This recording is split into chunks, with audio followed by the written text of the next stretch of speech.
Oke, assalamualaikum sobat perhatian. Ketemu lagi dengan aku Muhammad Arif Tamami di sesi Rhode Island Red kali ini, tepat di tanggal 12 Juni 2024.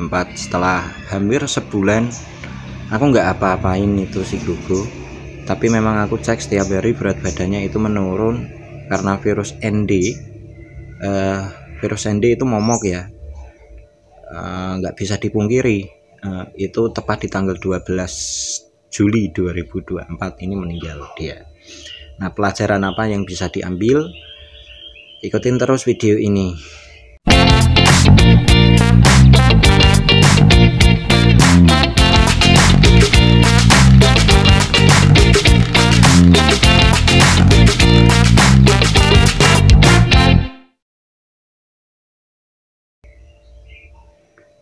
Oke, di sini bolak-balik aku tekanin mengenai apa yang menjadi pengalamanku setelah kemarin itu. Ya, aku sendiri saat si Gemo yang pertama kali kena ND itu nggak aku pisahin karena saking sayangnya. Proses untuk menerima kita bisa memisahkan ayam kesayangan kita yang sakit, itu memang sulit. Aku nggak memungkiri itu. Tapi saat dia kena penyakit, mau nggak mau harus kita pisahkan dari koloninya. Apalagi untuk ND itu nggak bisa cara lain, hanya satu yang bisa kita lakuin, yaitu apa? Memisahkannya. Dan kita treatment treatment semaksimal mungkin agar asupan makanan itu tetap terjaga.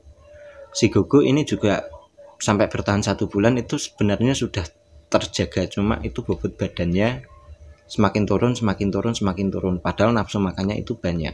Itu sudah pertanda kalau virus ND sendiri itu sudah sampai menjalar ke jantung dan organ-organnya dan darah-darahnya. Logikanya kalau normal, logikanya ya, saat kita kasih makan yang namanya itu pur murni ya, apalagi dia memang makannya hanya pur murni, nggak aku kasih nasi, nggak aku kasih campuran yang lain, karena memang sedari kecil itu sudah terbiasa dengan pur murni. Itu harusnya bobot badannya naik, karena setiap hari itu hampir 80 gram itu hampir mendekati normal ya. Normal dalam artian apa? Ayam normal itu makannya antara 80 sampai 120 gram. Itu yang aku catat.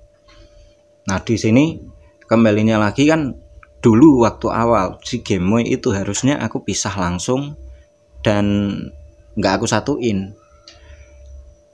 Kasusnya mati karena terkena virus ND itu nggak sekali langsung mati, itu nggak, tapi satu.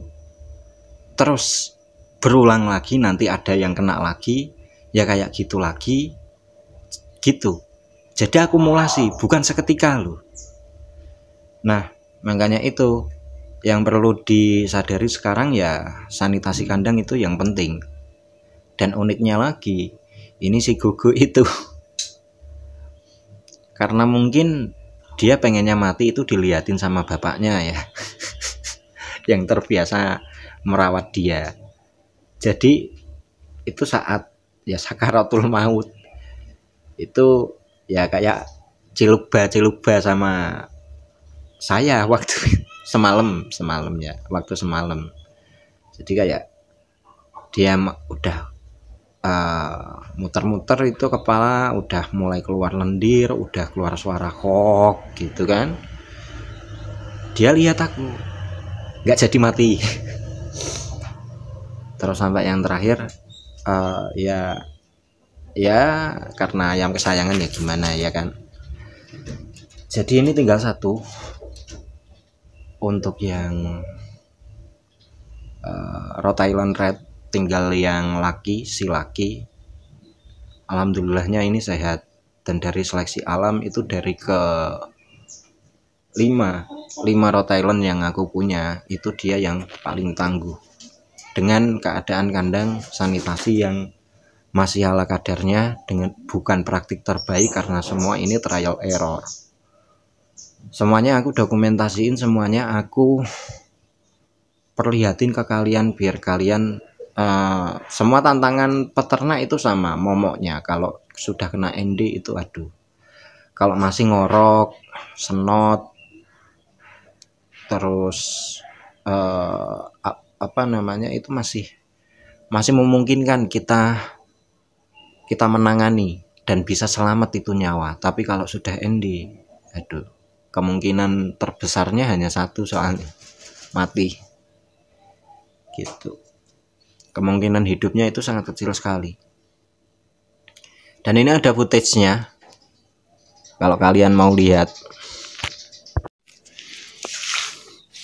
Ini ya, sama si satu yang Isabron, ini belum aku kubur, ini di tanggal 13 karena tadi malam matinya tepat di tanganku dia.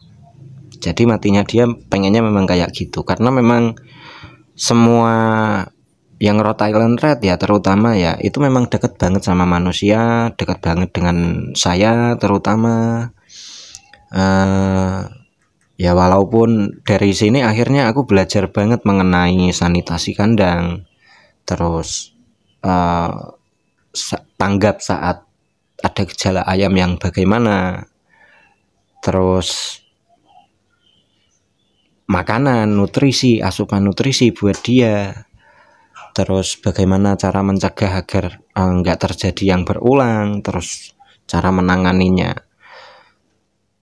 Habis kan dari 5 Rhode Island Red tinggal 1. Dan ini memang yang terakhir itu memang aku belajar banget. Alhamdulillahnya yang si laki ya juga nggak ada kendala apa-apa, dia semakin besar, tumbuh besar dan bagus.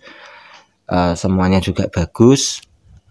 Yang Isabro, yang Highland sama si Novogen juga bagus, si Black Australorp, si Joe sama si New Merawang Lani, terus si Gani, apalagi si Gani itu yang masih usia 2 bulan setengah, hampir 2 bulan setengah ini. Terus si New Hampshire 2 ini nggak boleh turun tanah sekarang. Kalau turun tanah nanti dipastikan banyak yang error dan trouble, jadi aku nggak berani sekarang untuk turun tanah lo ya. Soalnya untuk masa-masa itu memang masa-masa yang sangat rawan, apalagi aku menyadari keterbatasanku untuk mengkondisikan lingkungan terutama. Nggak cukup hanya sekedar lingkungan kandang aja yang steril, tapi lingkungan sekitar juga harus steril. Kalau pengen amannya ya. Kalau pengen amannya seperti itu. Kalau enggak seperti itu, walaupun kandang kita steril, nggak ada ayam tetangga masuk di rumah kita, tapi kalau lingkungan sekitar kita nggak steril, ya ngalamat virus itu pasti akan datang. Terus untuk treatment kandang yang paling efektif, ini dari pengalaman saya ya, satu, saat malam hari kalian harus semprot disinfektan saat malam hari, sore dan malam hari.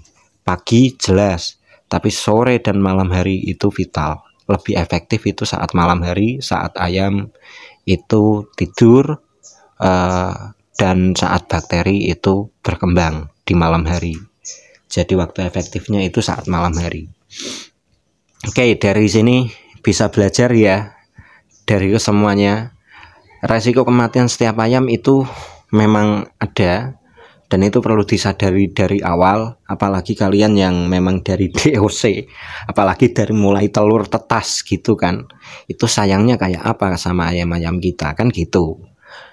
Tapi ya kembalinya lagi, kalau memang rezeki ya pasti saat ditangani penyakit dan kita benar-benar berani untuk misahkan, kalau nggak bisa treatment ya dimusnahkan, itu lebih baik daripada satu koloni itu kena semua gitu. Oke, semoga ini bermanfaat. Terima kasih yang sudah menonton video ini sampai habis. Beternak dengan riang, bertani dengan senang. Thank you. Assalamualaikum.